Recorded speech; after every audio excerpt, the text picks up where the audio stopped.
Amados soterráneos, yo quisiera decirles, recordando a Lautaro y a Miguel Enríquez, hoy que la vida vende, la vida es revelarnos.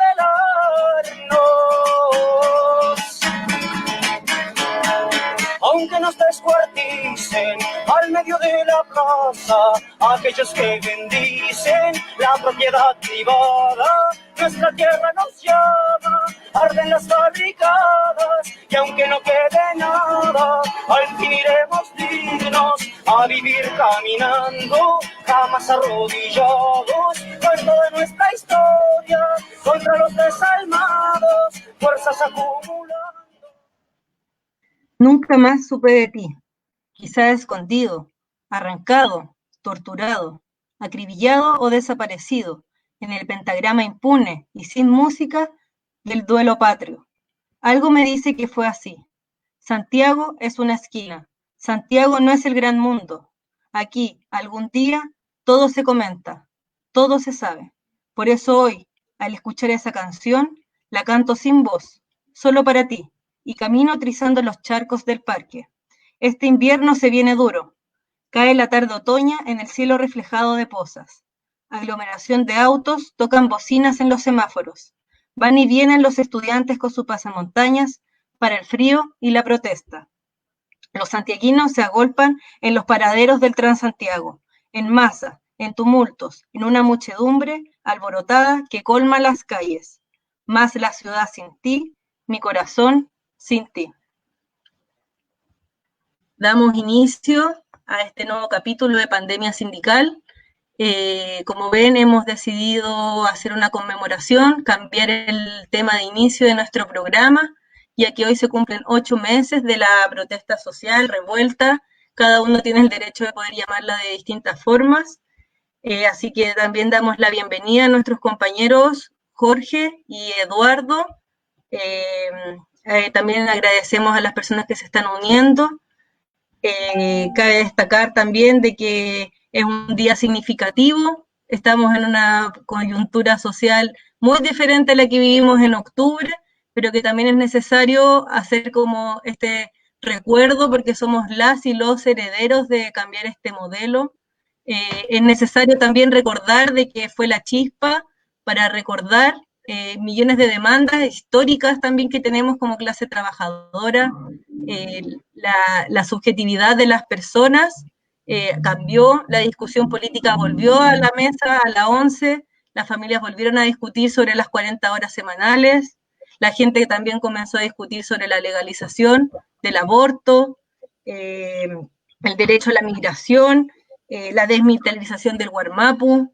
Fueron también meses donde primera vez nuestras generaciones, yo al menos me reconozco como de esas, que vivimos un toque de queda, conocimos ese miedo, pudimos empatizar de mayor forma con lo que fue la dictadura, con las redes sociales igual hicieron un gran trabajo de poder informarnos, fueron noches en vela donde no podíamos dormir, donde vimos a los militares armados, compañeros heridos, pérdidas de vista, pero que al mismo tiempo tuvimos bastantes ganancias y una de esas es la articulación social, así que vamos comentando también, agradecemos a la gente que se está uniendo.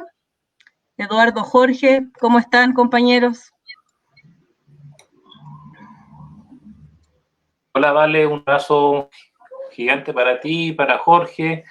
Bueno, en estos 8 meses, efectivamente, de lo que ha sido uno de los hitos más importantes de la historia política contemporánea en nuestro país, la revuelta popular, atravesada de todo lo que tú señalabas, un lindo poema que, evidentemente, en estos procesos de rebelión, de movilización popular, hay alegrías, pero también hay penas, hay sacrificios, y muchos de los hijos, hijas de nuestro pueblo cayeron por esta idea de construir una sociedad distinta. Entonces, es un programa especial que lo estamos dedicando con mucho cariño y afecto a esta memoria viva que es nuestro pueblo, digamos, que tú muy bien recordabas.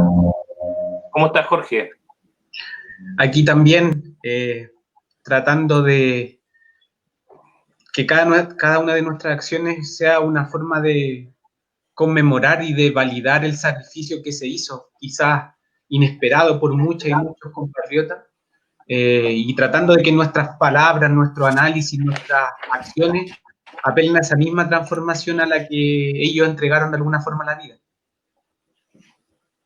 Exactamente, bueno, hoy día tenemos un capítulo, vamos a tener de invitado a Ricaredo, investigador de la Fundación Sol, para que profundicemos el tema, pero siempre es necesario hacer antes una lectura de la coyuntura. Estamos en una pandemia que es trágica, sobre todo trágica para la y los trabajadores más precarizados. No podemos tampoco personalizar y culpabilizar a un gobierno, sino que es un cambio de modelo, que es el modelo capitalista neoliberal. Y para eso Eduardo nos podría ayudar, porque tenemos dos escenarios, está como el escenario de las organizaciones, el escenario público, y también está la agenda de gobierno, que está tomando decisiones, se despidió, renunció en verdad Mañalich, como para descomprimir toda esta presión. CIPER también no entregó las cifras reales de las cantidades de muertos. El escenario está cambiando, también tenemos empresas, que para no decir de que hay que personalizarlo, tenemos empresas que están cambiando también sus características para dar salvoconductos, para que la clase trabajadora siga saliendo a las calles. Es por eso que tampoco podemos decir que no le importamos al sistema capitalista, porque somos el alimento de ellos, la mano de obra, es lo que le da también el sustento al capitalismo. Sin nosotros el capitalismo no tiene por dónde sustentarse. Sí, ciertamente, comparto plenamente lo que dices, Vale. Bueno, ha sido una semana con muchos hitos, yo diría, desde que nos vimos la semana pasada. Ocurrió el cambio de ministro de Salud, nos oficializamos, nos dimos por enterados de este acuerdo nacional, como lo ha llamado el gobierno, con 3 partidos de oposición. El día de ayer se supo que el gobierno le había sacado el carácter de suma urgencia el proyecto que reforma la ley de inteligencia. Hoy nos enteramos que se incorporó nuevamente el carácter de suma urgencia. Se rechazó el día de ayer por un carácter de inconstitucionalidad, ¿cierto? Este proyecto que buscaba asegurar el precio natal en este contexto de la pandemia. Entonces son una serie de hitos que han ocurrido y que es importante ir dotándolo de una cierta totalidad, de una mirada de conjunto que vaya hilvanando, digamos, estos hechos que ciertamente no son aislados.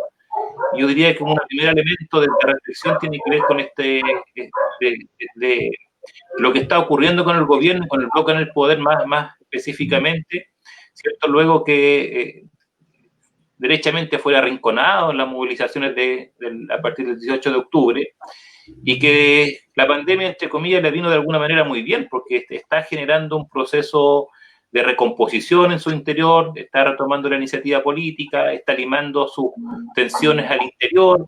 Este acuerdo, creo yo, que ciertamente va en esa dirección.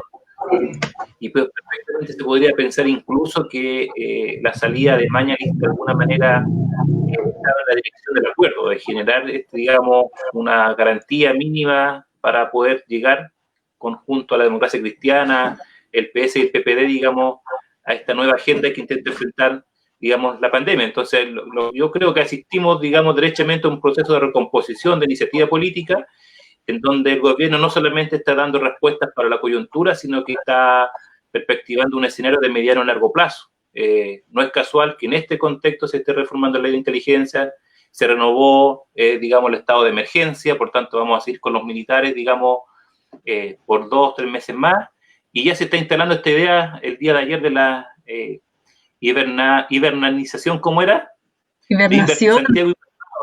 Santiago Hibernado, e incluso ya algunos están planteando derechamente que el toque de queda comience más temprano. Entonces se asiste a un escenario de una configuración de un Estado derechamente policíaco, digamos, en el contexto de la pandemia, y eso debe estar, digamos, claro por parte de los sectores populares, de los docentes comprometidos con la democracia, con la justicia social, ¿cierto?, con la transformación de este sistema, porque nos impone un desafío de cómo ir reconfigurando la resistencia y la lucha popular en este escenario. Claro, Comentaba y lo Jorge más, antes. Discúlpame, lo dale, más dale. terrible es que siento de que el panorama tampoco es muy distinto a otras coyunturas, sigue siendo el bloque en el poder el que toma las decisiones, seguimos nosotros también en esta especie frustración sin poder saber bien cómo enfrentarnos, y ahí es también el llamado a la unión de las y los trabajadores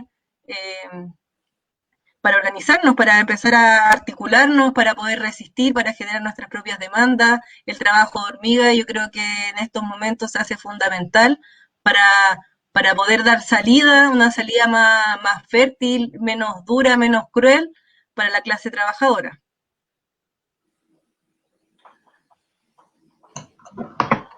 Ciertamente. Bueno, hay noticias también en educación, conversamos con Jorge, ahí nos puede profundizar un poquito, que también la agenda de la educación ha estado movida estos días. Claro, saludarles nuevamente, mandarle un abrazo desde el Valle de la Aconcagua. Quería tomar de lo que decía la Vale, que tenemos esta dicotomía de siempre. Por un lado, el bloque en el poder intentando dar manotazos de ahogado con un modelo que ya no da para más, de alguna manera, y que busca tener en los grupos de oposición un salvavidas que necesita para salir de esta crisis. Pero y los trabajadores no estamos para pacto, eso hay que dejarlo muy claro. Nosotros no estamos de la idea del acuerdo ni por la paz, ni el acuerdo para darle más oxígeno a este gobierno, porque a lo que a nosotros nos interesa no es modificar un bono, no es generar una mayor subvención, un mayor subsidio. Nuestra intención es estructurar una reforma completa de la sociedad chilena. Y por eso vemos que, pese a la pandemia, a nivel nacional los grupos medioambientalistas siguen forzando, por ejemplo, aquí en Putaendo, la lucha contra la gran minería. Vemos como en el ámbito de la educación seguimos articulándonos desde espacios como el foro, para poder no solo criticar un aspecto puntual, como el CIMSE y la evaluación docente, sino cuestionar el financiamiento, la concepción de la educación. Y desde la mirada de las trabajadoras y los trabajadores de la educación, todos y todas las trabajadoras en general apelan a un cambio de modelo. Y eso es lo importante de reafirmar, que hay que seguir tensionando el modelo, y por ello vemos con buena mirada lo ocurrido esta semana en el ámbito educativo. No sé si ustedes estuvieron al tanto de lo que pasó este martes bien movido que tuvimos. Sí, estamos al tanto, pero hubieron alta confusión, hubieron comunicados que se subieron, que se bajaron, así que yo creo que damos paso también a la esperada sección tuya, Jorge, el pizarrón del profe, para que nos aclaren, porque fue bastante polémico igual lo que ocurrió el martes, fue una jugada táctica que tuvo el gobierno. Juegan también con nuestros desconocimientos en torno a las leyes, es una práctica común en ellos, así que damos paso a esta sección. Claro, antes de avanzar en eso, que esta sección que uno espera toda la semana, uno dice, ¿cómo lo hago? Pero quería comentar que la misma mirada de No Más FP va en esa misma estructura. Todos los actores vinculados con el mundo del trabajo están en la misma línea, y tuvimos la señal el martes de que algo de efecto está cobrando esta acción de la y los trabajadores de la educación, cuando vemos que en el marco de la discusión referida a la suspensión de la evaluación docente y el CIMSE, que ya viene hace varias semanas ya, vemos cómo la agenda noticiosa se mueve, todos estamos ahí atentos, revisando el debate, compartiendo con las filiales, y vemos cómo el Mineduc establece la bomba del día, me debería decir yo. El Mineduc dice, se suspende el CIMSE 2020, y un elemento no menor, porque además de decir eso, dice, se suspende el CIMSE y los establecimientos que quieran tendrán la posibilidad de hacer una prueba muestral para ver voluntariamente su nivel luego de la pandemia. Entonces uno dice, a ver, pero no me cuadra. Si estoy viendo por un lado que debato el CIMSE y la evaluación docente en el Congreso, y el gobierno, por su cuenta, toma una decisión concreta, ¿cómo lo entendemos? Y aquí la idea que hay que plantear es que es como, el gobierno dice, aquí mando yo. Da golpe a la mesa, dice, el que define estos aspectos finalmente soy yo, y yo, como gobierno, defino que el CIMSE no se haga este año, porque obviamente, si eso se zanjaba en el Parlamento, iba a ser una derrota importante en un momento en que el gobierno sigue haciendo agua en su bloque de dominación. Entonces, eso se zanja por un lado, el CIMSE se suspende por decisión del gobierno. Y eso obviamente vuelca todo el tablero que se estaba generando en el Congreso, porque precisamente uno dice ya, ¿y ahora qué sentido tiene la discusión? Y por eso se entiende cómo el mismo día en cuestión se rechaza el artículo que indicaba la suspensión del CIMSE por parte de la Cámara de Diputados.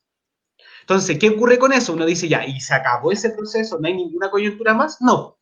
porque al haberse rechazado en la sala, volvemos al punto previo que es la discusión en la Comisión de Educación.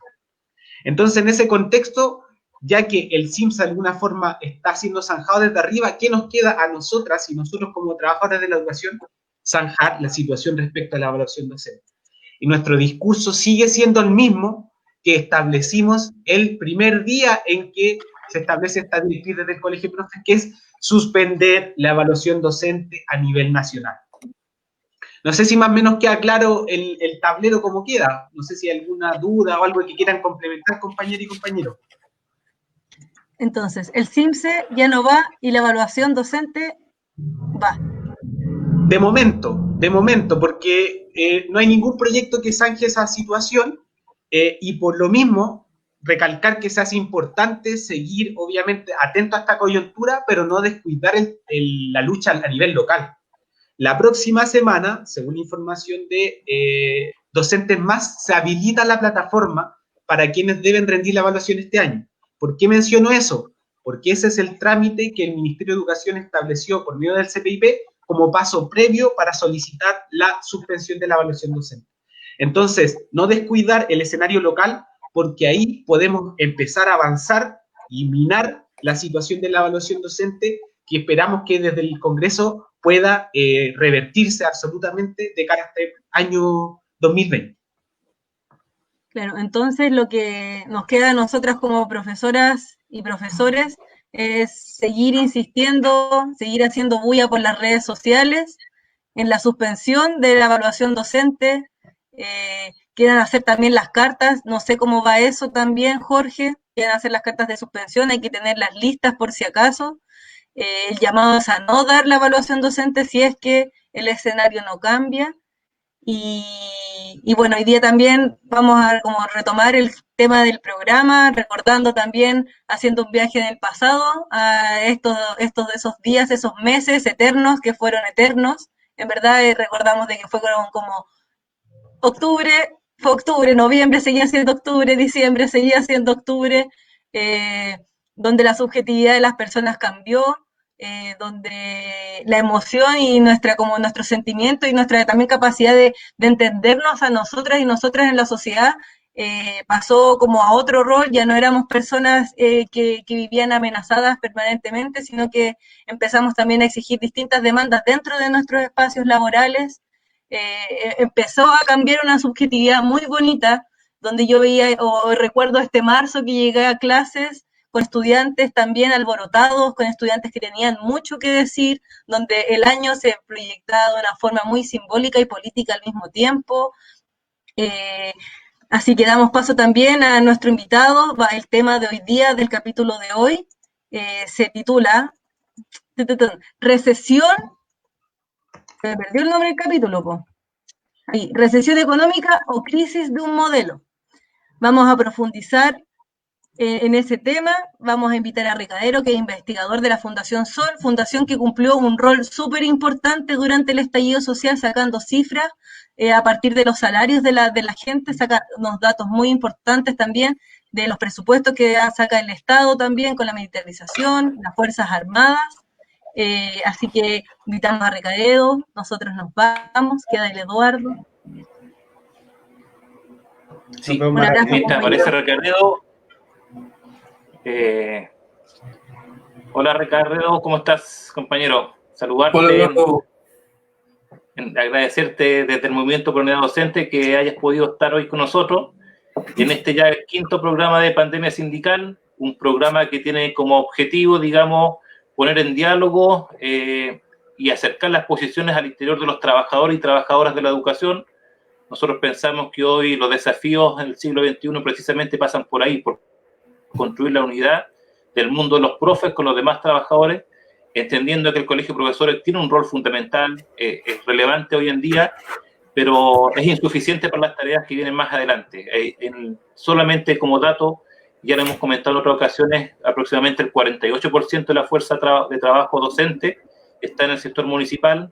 Año a año se aglutina y se fortalece el sector privado, y por tanto pensar en una organización que represente los intereses de los trabajadores en nuestro sector requiere también fortalecer la organización en ese sector. Entonces, de ahí que hemos puesto este programa al servicio de esa mirada más estratégica de cómo se está construyendo esa unidad. Y el día de hoy vamos a conversar contigo un tema que aparentemente pudiese ser muy, muy lejano. Uno podría decir, bueno, ¿qué tiene que ver la educación, el trabajo con los profes, con la crisis económica en curso, con el tema de las condiciones materiales de los demás trabajadores? Nosotros pensamos que tiene que estar directamente relacionado con nosotros. Entendemos que la educación es una práctica social, por tanto está fuertemente vinculada a las concepciones ideológicas, políticas, de proyectos sociales, y pensar un sistema educativo, un sistema escolar distinto, es pensar también una sociedad distinta. Por eso que el magisterio tiene que asumir, digamos, procesos de autoformación, de diálogo en los distintos planos. Así que enhorabuena que puedas hoy conversar con nosotros y contribuir con este programa, digamos, a esas reflexiones de mirada de conjunto de lo que está hoy ocurriendo. Bueno, vamos entonces a conversar un poquito. Yo sugiero que partamos de lo más general. Se ha dicho, o por lo menos nosotros en educación siempre decimos, bueno, lo que está demostrando la pandemia es una crisis en educación, pero la crisis en el sistema escolar viene desde antes. Uno podría pensar lo mismo acá en el plano económico-social, o sea, la pandemia, ya a fines de marzo, los distintos actores, voces críticas decían, si no se genera una agenda robusta, social, que vaya a acompañar, digamos, a los sectores populares y la clase trabajadora, vamos a avanzar rápidamente una crisis social. Eso eclosionó con las movilizaciones en la granja, hoy vemos ollas comunes que se están organizando, etcétera. Entonces, ese acerto que nosotros tenemos también aplica en el plano económico. Existió una crisis previa antes de la pandemia en el sistema capitalista en general. ¿Cuál es el carácter de esa crisis? ¿Cuáles son las reflexiones que ustedes tienen al respecto? Sí, coincidimos en el diagnóstico en términos de que hablar de crisis en nuestro país es hablar de mucho antes, probablemente, que del 18 de octubre para una gran cantidad de hogares y familias que tienen que vivir con lo justo y que muchas veces eso es bastante poco. Incluso, como tú también señalabas, cuando uno empieza a observar las propias fuentes de información que son oficiales, incluso mirando las propias encuestas que realiza el Instituto Nacional de Estadística y haciendo un análisis exhaustivo, es posible apreciar de que la situación de los salarios en nuestro país desde hace ya bastante tiempo está dando cuenta de algo que nosotros llamamos una contención salarial. Es decir, si bien ha habido un crecimiento en términos reales, siguen siendo salarios muy bajos en relación a lo que cuesta vivir en Chile. Para tener un ejemplo, un dato, el 70% de los trabajadores y trabajadoras recibe menos de 550.000 pesos como ingreso líquido al mes. Eso según la encuesta suplementaria de ingresos. Y ahí claramente uno ya comienza a entender por qué esta insuficiencia de los salarios también va a poder tener un correlato en otra dimensión, que es la que tiene que ver con la deuda. En Chile también tenemos una gran cantidad de personas endeudadas.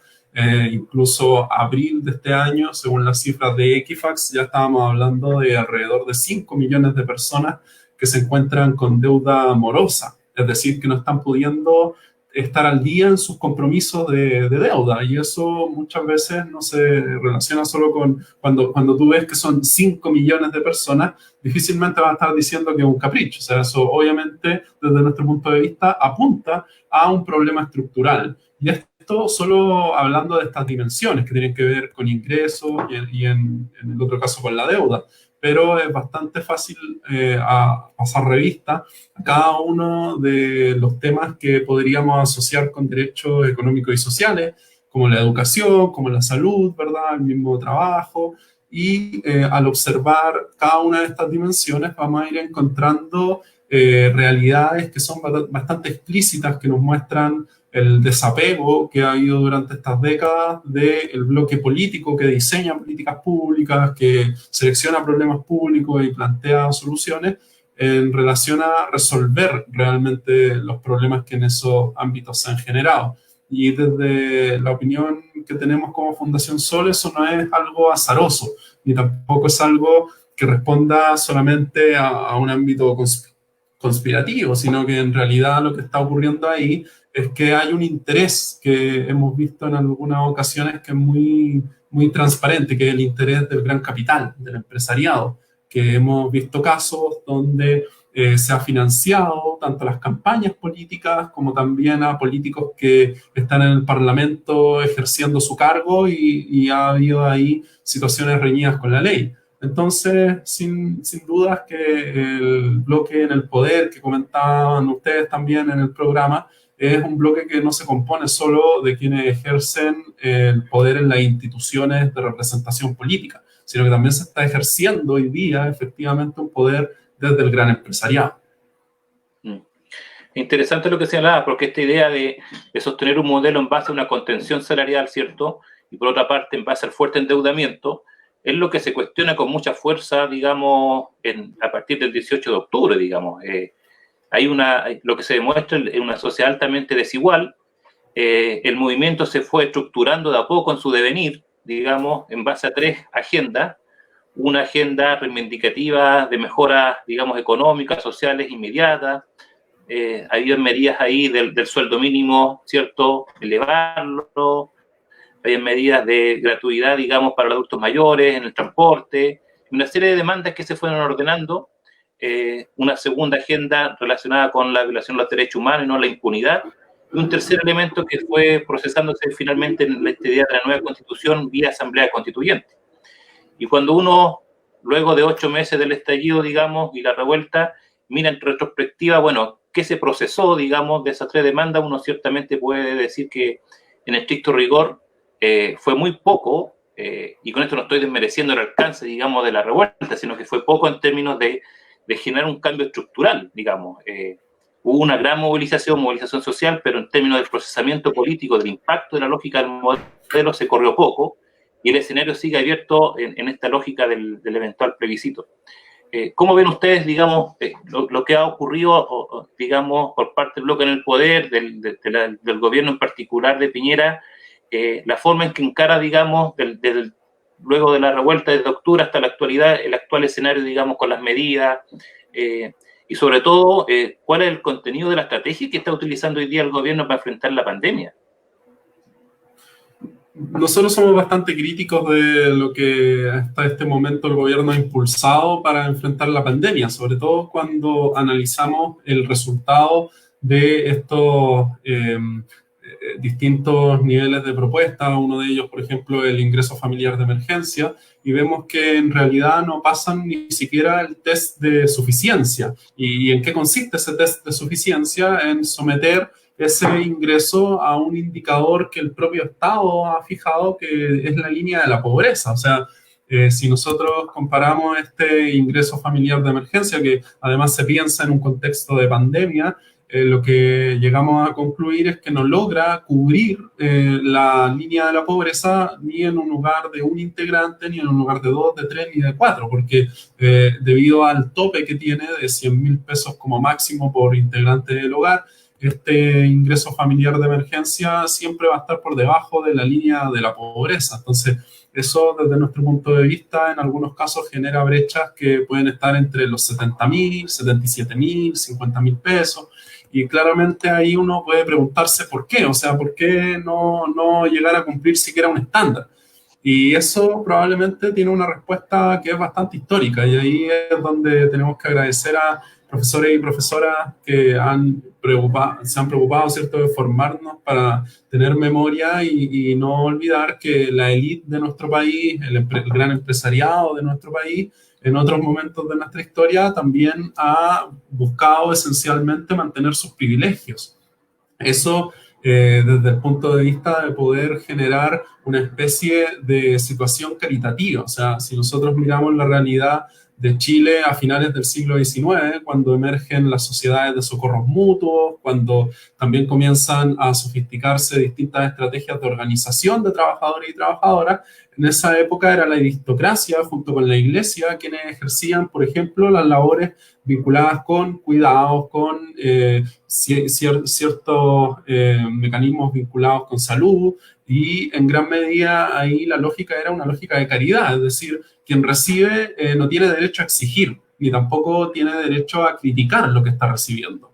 Y esa lógica caritativa forma parte de la perspectiva de la élite, es decir, una perspectiva sumamente vertical, en donde los beneficios son prácticamente un regalo o tienen que ser tomados como tal por las personas que lo reciben, y en base a eso solo queda dar las gracias. Entonces, lamentablemente, esa es una política nefasta para pensar políticas públicas, debido a que no logra incorporar un elemento de realidad, como el que señalábamos de considerar, aunque fuese el indicador de la línea de la pobreza, o sea, establecer ese estándar y tener en cuenta además que en nuestro país hay una situación estructural que no se ha resuelto, y como tú decías, desde por lo menos el mes de octubre y probablemente hasta febrero, hubo oposición en este país tratando de plantear una agenda, pero esa oposición estaba en las calles, y eran los movimientos sociales, eran los cabildos que se estuvieron organizando fuertemente, y muchos de ellos hasta el día de hoy siguen organizados y organizadas. Nosotros también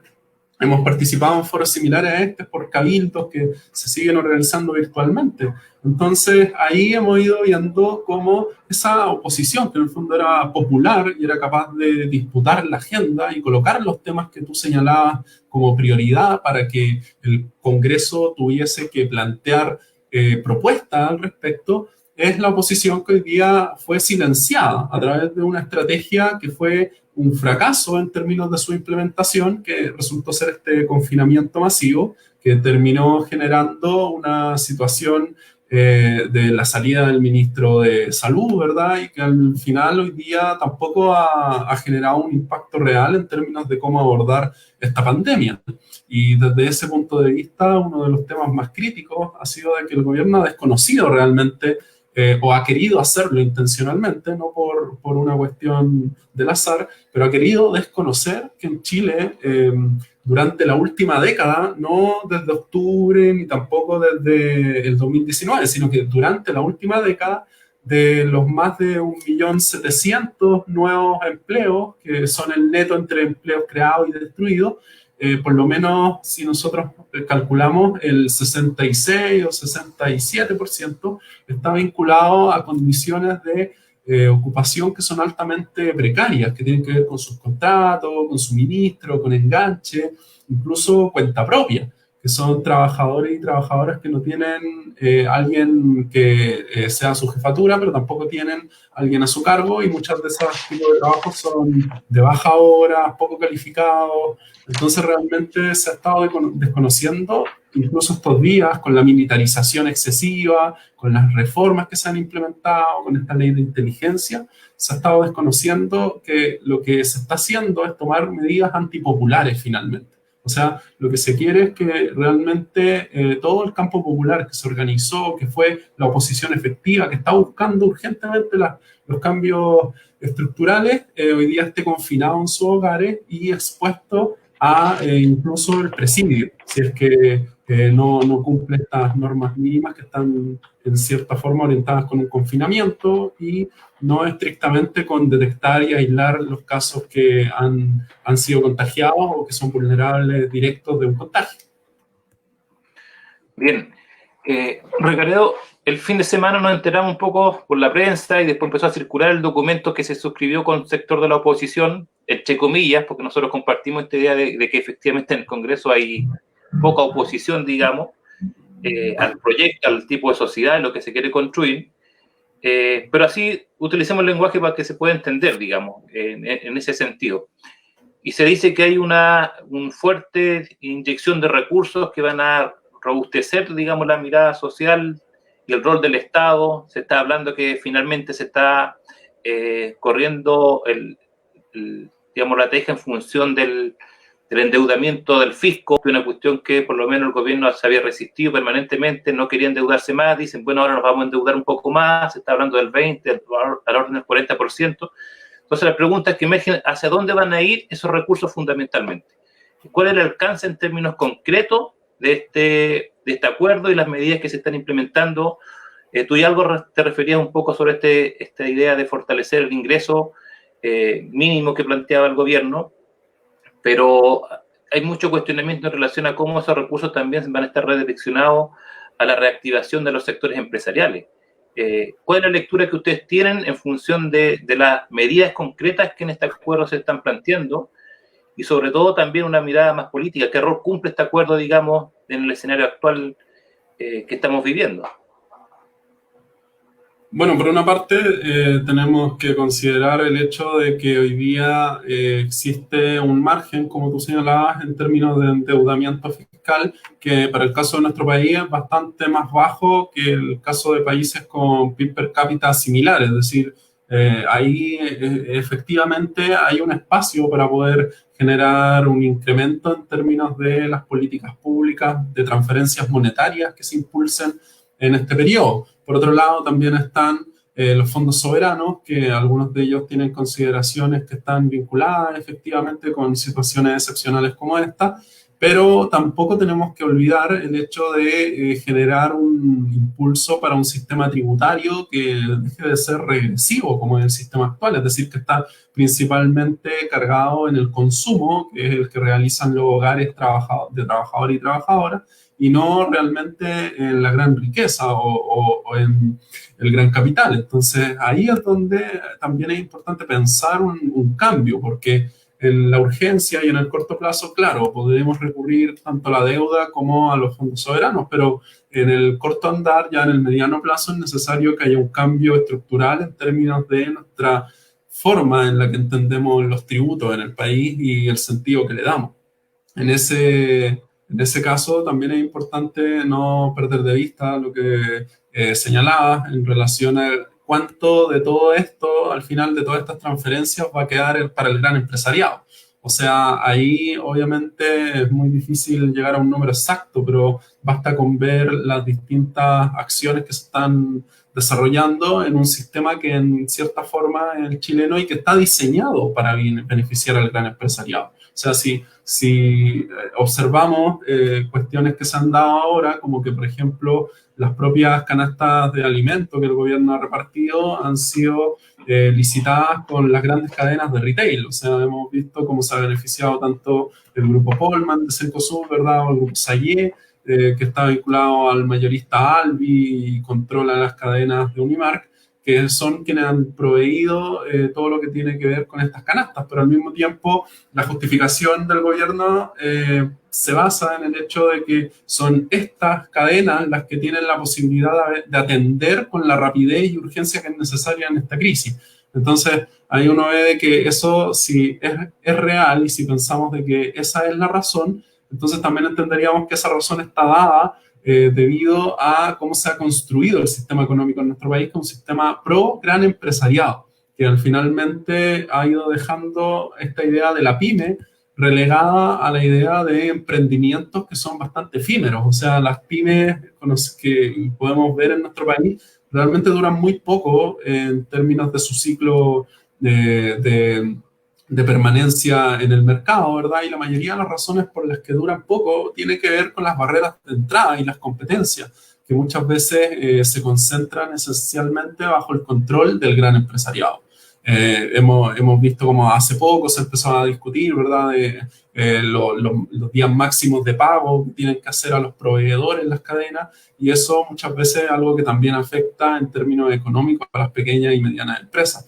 Entonces, realmente acá lo más fácil es que con las medidas del gobierno gane el gran empresariado, y vimos que una de las primeras medidas estaba orientada a eso, que fue la que tuvo que ver con esta ley de suspensión laboral, que en gran medida implicó que el empleo para muchos trabajadores se hubiese suspendido. O sea, ya estamos hablando de más de 550.000 trabajadores y trabajadoras que han visto sus contratos suspendidos, pero la situación se vuelve más preocupante aún cuando vemos que cerca del 50% de las empresas que suspendieron contrato y relación laboral, bajo el argumento que el gobierno escribía, que era el de no despedir, ¿verdad? Pero ahora ese 50% de todas esas empresas está diciendo que probablemente tampoco va a poder contratar o mantener el contrato de los trabajadores y trabajadoras a los que les suspendió el contrato. Entonces, probablemente lo que hizo el gobierno fue comprar tiempo. Eso es lo que podríamos entender que se está haciendo.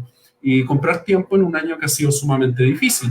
No olvidemos que en el mes de marzo, antes de que comenzara este sistema de confinamiento masivo llamado cuarentena, ¿verdad?, no habíamos estado hablando de otra cosa, sino de un posible cambio de gobierno. Incluso un grupo de senadores había solicitado poder conocer en qué momento se aplicaba la causal de inhabilitación del presidente. O sea, ese nivel era el debate, de ese nivel era la tensión en términos de lo que se estaba proyectando para un año que ya era difícil para el bloque en el poder. Entonces, ahora lo que estamos viendo es que este comprar tiempo es poder aproximarse lo máximo posible a ya sea el hecho de que falte muy poco para un cambio de gobierno o incluso también la posibilidad de seguir implementando medidas más represivas, que es lo que hemos ido viendo y ustedes también comentaban en el primer bloque. Sí. Es realmente asombroso lo que pasa y no nos deja de llamar la atención porque uno observa que efectivamente se genera una gran movilización inédita, marca una coyuntura, digamos, la más importante, yo diría, después del golpe incluso, donde se cuestiona precisamente este concepto de sociedad, esta forma en que se administra el país, se reproduce el país, y precisamente hoy día el gobierno lo que hace es aplicar la misma receta, la misma fórmula, digamos, y busca profundizar un esquema que no tiene legitimidad, que es cuestionado masivamente, y en donde las preguntas fundamentales no están solamente referidas, como tú bien señalabas, y nosotros compartimos en función hacia dónde van los recursos que hoy día se implementan para enfrentar la crisis, sino que la pregunta fundamental es de dónde también salen esos recursos.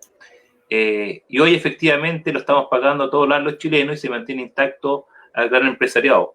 Por ahí nos están preguntando que nuestros compañeros y compañeras que nos van siguiendo, me parece relevante lo que plantea Valentina, dice, ¿es posible que la crisis no la paguen los trabajadores? Porque hasta el día de hoy la consigna es que la crisis la estamos pagando los trabajadores y trabajadoras. Hemos planteado la idea de que la crisis no la paguen los trabajadores y trabajadoras y por tanto es importante también visualizar cuáles serían las medidas o las premisas, el marco general, la propuesta para que efectivamente la crisis no la sigan pagando los trabajadores y que eso tiene que ver con tener cierta claridad, digamos, de demandas concretas que constituyen un pliego, digamos, que el movimiento debe tener muy claro, digamos. ¿Qué han elaborado ustedes como Fundación Sol sobre como medidas, como propuestas para enfrentar esta crisis? Nosotros hemos planteado primero lo que tiene que ver con la posibilidad de pensar una renta básica de emergencia que sea de carácter universal. Es decir, tomar en cuenta los parámetros que señalaba en intervención anterior, como la línea de la pobreza, como un piso. O sea, eso tiene que ser indiscutiblemente un punto de partida, pero tampoco tenemos que conformarnos, ¿verdad?, con esos montos, que en el caso, por ejemplo, de un hogar de 4 personas, estaríamos hablando de por lo menos sobre los 455.000 pesos. Pero sabemos de que eso incluso resulta insuficiente. Entonces, la discusión tiene que tener ese punto de partida. Ahora, pensar en cómo financiar una renta de este tipo, que sea un ingreso, en el fondo, que sea de carácter universal, entendiendo de que no basta la focalización. Nosotros también creemos que esa ya es una perspectiva que es necesario erradicar, dado que llevamos estas últimas 3 décadas con políticas que han sido de focalización de gasto y que en gran medida también han sido responsables de los resultados que hemos estado viendo en materia de salarios que están a la baja, en materia también de distintas formas de participar en la vida política que han ido viéndose mermadas, porque cuando acá también tenemos que entender que es bastante difícil participar en la junta de vecinos, participar autoorganizándose en el barrio, o participar en el sindicato, o incluso participar, si alguien lo quisiera, en términos de representación política,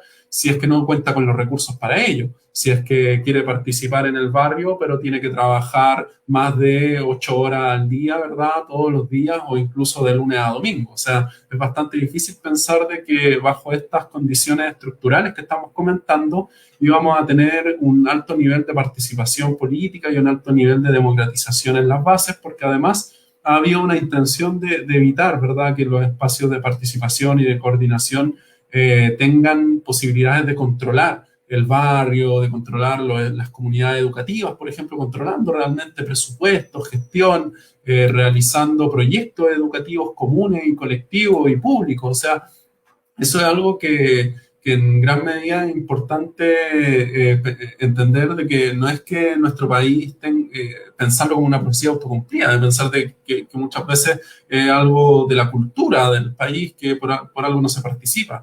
Quizás estos meses nos han recordado que en realidad no se participa porque hay una estructura económica que lo impide bastante, económica, social y política, y al mismo tiempo sí se han reavivado las ganas y las energías por participar. Espacios como los que ustedes están impulsando son centrales para poder ir generando una suerte de recomposición del posicionamiento de los temas y de la organización del tejido social.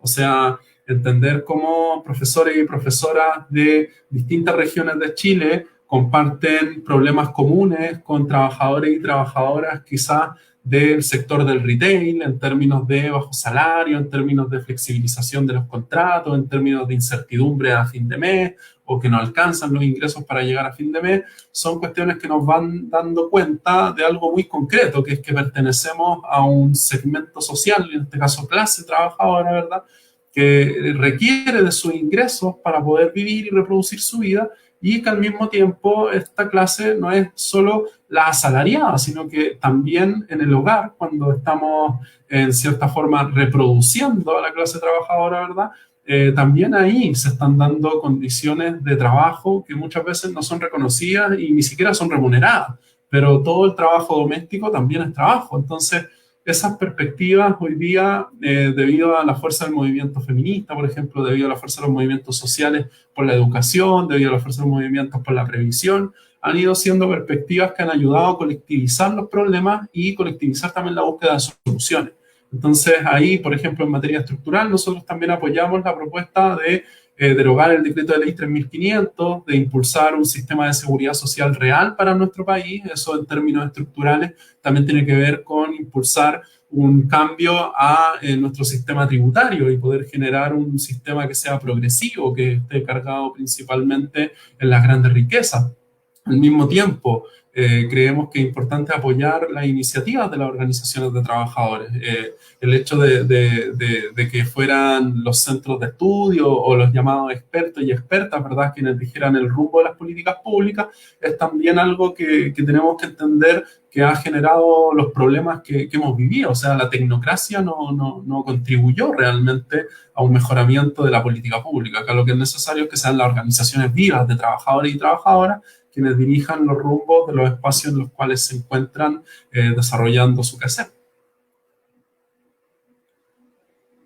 Bien, para ir ya adentrándonos un poco al cierre de esta conversación, vamos a leer una pregunta que nos tiene un compañero que nos está siguiendo, que es la siguiente. Él se roga, digamos, y yo creo que la pregunta es válida, pero te la vamos a chutear a ti, Ricardo.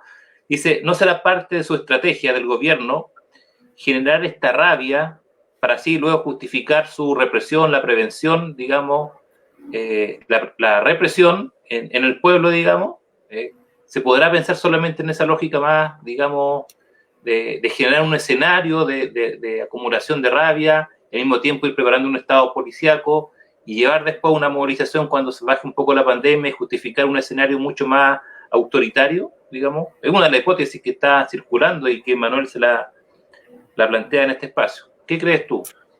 ¿Cómo lo ven, por lo menos? Bueno, quizás tenemos que pensar de que el gobierno no necesitaría un activador, en este caso no necesitaría una justificación. No perdamos de vista de que han sido los gobiernos de las últimas décadas los que han generado la muerte de una serie de, más de una decena de comuneros mapuche, ¿verdad? Eso es forma también de expresar un Estado autoritario. Al mismo tiempo no ha habido ejercicio real de poder manifestarse si es que realmente no se desbordan los lugares en este caso las calles. Muchas veces el hecho de que no se pueda participar tomando decisiones en el barrio, de que no se pueda participar efectivamente tomando algún tipo de medida cuando hemos visto estos casos de corrupción en el Congreso, que tengamos que aguantar con pasividad, también es bastante autoritario. Pero la militarización que estamos viendo ahora tampoco es algo que ocurra netamente en Chile. Si nosotros vemos el resto de los países, han actuado, por ejemplo, Ecuador actuó inmediatamente también en el contexto de la pandemia con militarización. Eso es algo que de cierta forma ha continuado. Bueno, hoy día con las protestas que han ocurrido en Estados Unidos también hemos visto que la tensión ha escalado a ese nivel. Probablemente lo que ocurre es que se están produciendo protestas tan masivas y tan antisistémicas, es decir, contra el modelo no solo a nivel local, sino que a nivel global, porque el capitalismo es un modelo global, que claramente es necesario utilizar este tipo de medidas, que son medidas mucho más represivas y que al final ponen la situación con total nitidez. O sea, hay un sector de la sociedad que busca defender sus privilegios y ese sector controla el poder político, económico y social y militar y lo pone a su disposición contra otro sector de la sociedad que es principalmente popular. Nosotros en la Fundación creemos que el Estado chileno es un Estado antipopular y los mecanismos autoritarios, los mecanismos represivos en los sectores populares datan desde hace bastante tiempo. Quizás para ellos no ha sido tan sorpresivo ver los allanamientos que se han producido, estas formas en las cuales se han reventado poblaciones con bombas lacrimógenas.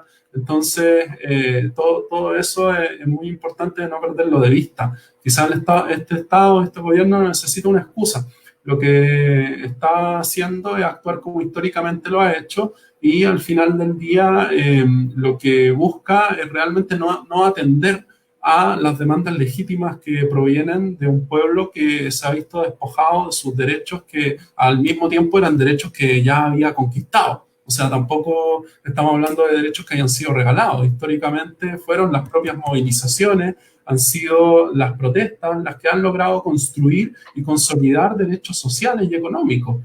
Y eso parece el ciclo al que nos estamos enfrentando nuevamente, a un ciclo en el cual a través de estas protestas, de manifestaciones que están ocurriendo a nivel global, que ya llevan bastante tiempo desarrollándose, por lo menos de estos 8 meses. Nosotros, si miramos los casos de Hong Kong, los casos de Francia, si vemos las protestas que se estuvieron desarrollando en Argentina, en algunos estados en Brasil, vamos viendo que eso, sumado a otros países, está dando cuenta de un periodo de transformaciones. Y probablemente ahí es donde tenemos que mantener la mirada, en cómo desde ahora no esperar a que la pandemia cese, que es lo que también a veces uno lee en redes sociales, cuando termine la pandemia, cuando termine esta crisis, ¿verdad? Esta crisis hoy día está generando que se tomen estas medidas autoritarias. Entonces tenemos que tomar también medidas desde nuestro lado para resistir esa situación y organizarnos y poder seguir planteando una reflexión crítica y que en cierta forma busque transformaciones estructurales.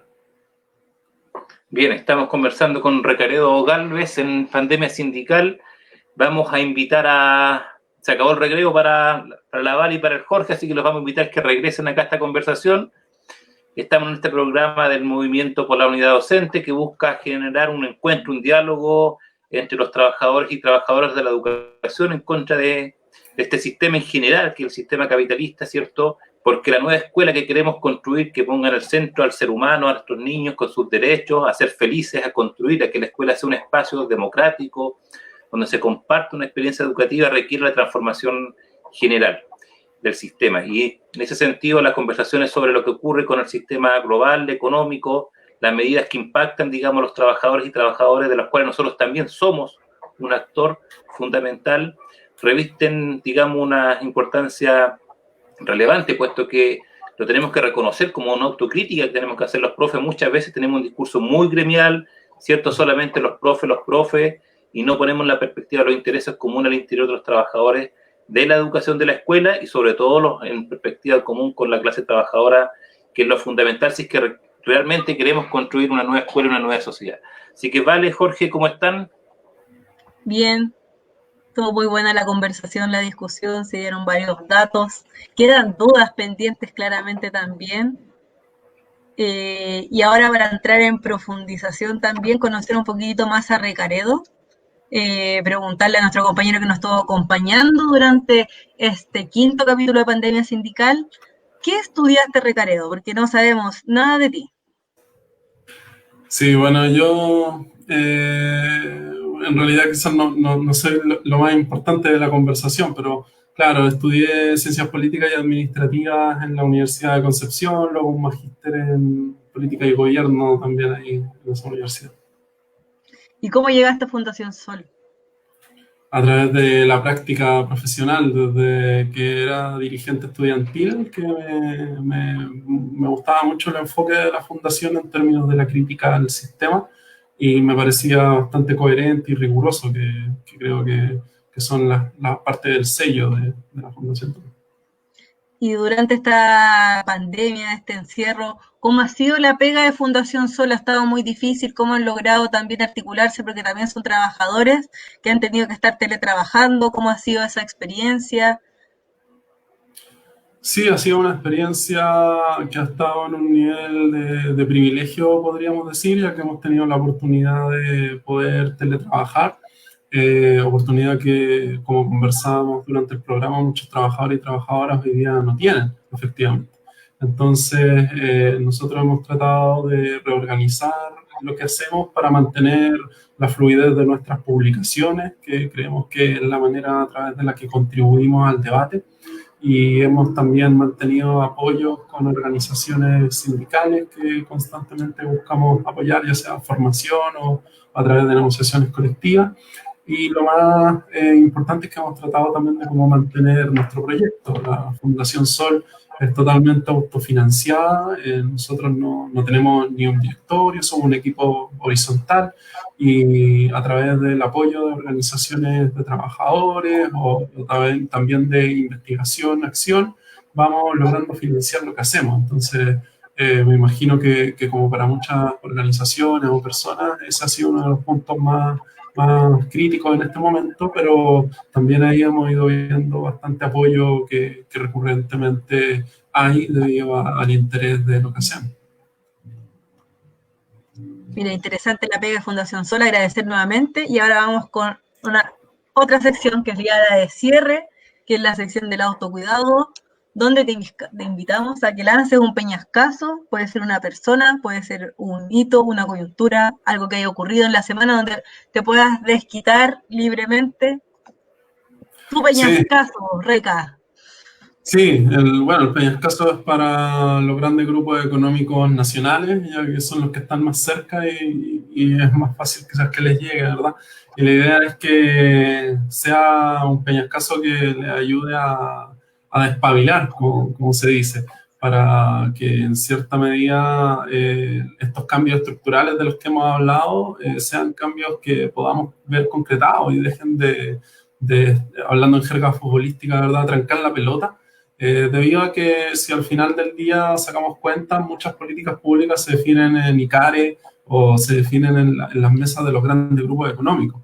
Y es fundamental de que en realidad, por eso la pregunta que se hacía anteriormente respecto del gobierno, de lo que está buscando el gobierno con la militarización, realmente acá el gobierno poco nos tendría que presionar, ¿verdad? Sino que si quisiera militarizar más la situación, porque ya hemos visto que los grandes grupos económicos no están dispuestos a ceder un milímetro respecto de reformas estructurales en este contexto que son tan necesarias. Exactamente. Todos queremos tirarle un peñascazo también a los grandes empresarios que también puro que andan criminalizando. Hemos visto también en las noticias cómo muestran a la gente que están en ollas comunes, se las llevan detenidas porque no tienen los permisos, los salvoconductos, a las trabajadoras recogiendo los cartones. Así que me sumo también a ese peñascazo. Jorge, estáis muteado. Así, pero lo más importante faltaba.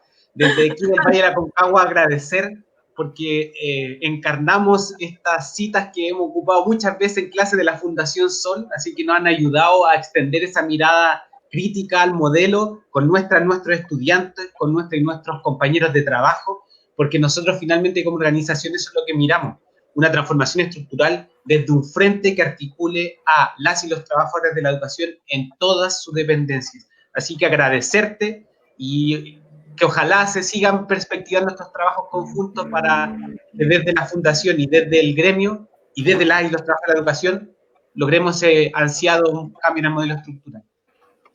Claro, y me sumo a las palabras de Ale Lizana que puso en el chat, que te da las gracias por las claridades y y el enorme aporte a las organizaciones sindicales y sociales y, por qué no, también a la educación, que nos dan cifras que podemos trabajar en las escuelas, recordar que nos podemos apropiar de eso y utilizarlo también como lectura en nuestras salas de clase, así que vayan a correr a la página de Fundación Sol porque hay muchos datos importantes que podemos trabajar en las escuelas. Y ahora vamos al minuto de cierre del programa, conmemorando los 8 meses del estallido social, llamando a la unión de las y los trabajadores de la educación y de todos los gremios. Te invitamos, Recaredo, a que nos dediques, o en verdad te dediques una canción que sea significativa para ti. Sí, cuando conversábamos con la producción del programa, nos comentaban esta idea, ¿verdad? Y como fundación queríamos proponer la canción de Víctor Jara, El derecho de vivir en paz, que fue prácticamente un himno durante las movilizaciones de octubre y meses posteriores. Entonces, para recordar brevemente lo que fueron aquellos momentos y tener presente de que depende de la organización popular y de los trabajadores y trabajadoras realmente generar los cambios que hemos conversado que hacen falta. Muchas gracias, compañeros. Vamos a dejarle la canción. Recuerden ir comentando también los temas que les gustaría ver en los próximos canales. Y eso, compañeros, muchas gracias también. Gracias a toda la gente que está detrás del programa, a la gente que también está detrás de la Fundación Sol, en los controles, a todos y todas. Muchas gracias. Un abrazo a todos, Reca, muchas gracias. Un abrazo para ti y los compañeros y compañeras de Fundación Sol. Despedimos entonces el quinto programa del Movimiento Pro Unidad Docente, Pandemia Sindical. Arriba las y los trabajadores de la educación, arriba las y los trabajadores de Chile. Así que un abrazo, que estén muy bien, nos vemos el próximo jueves. Un abrazote, Vale, Jorge, para ustedes también. Chao, compa. Que estén bien. Muy bien. Chao, chao. Chao, chao. Genocidio y napalm, la luna es una explosión que funde todo el clamor, el derecho de vivir en paz.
Indochina es el lugar más allá del ancho mar, donde revientan la flor con genocidio y napalm.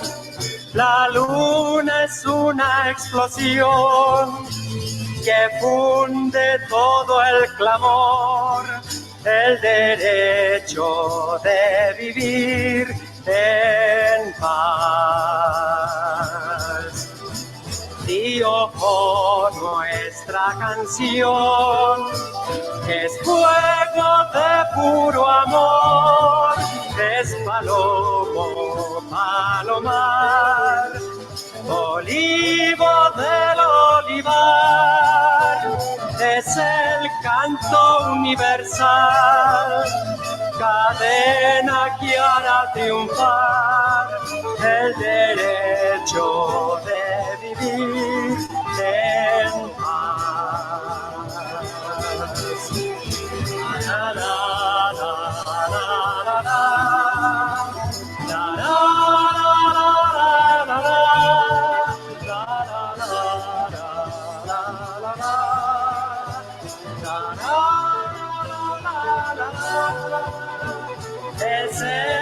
canto universal, cadena que hará triunfar el derecho de vivir en paz. El derecho de vivir en paz.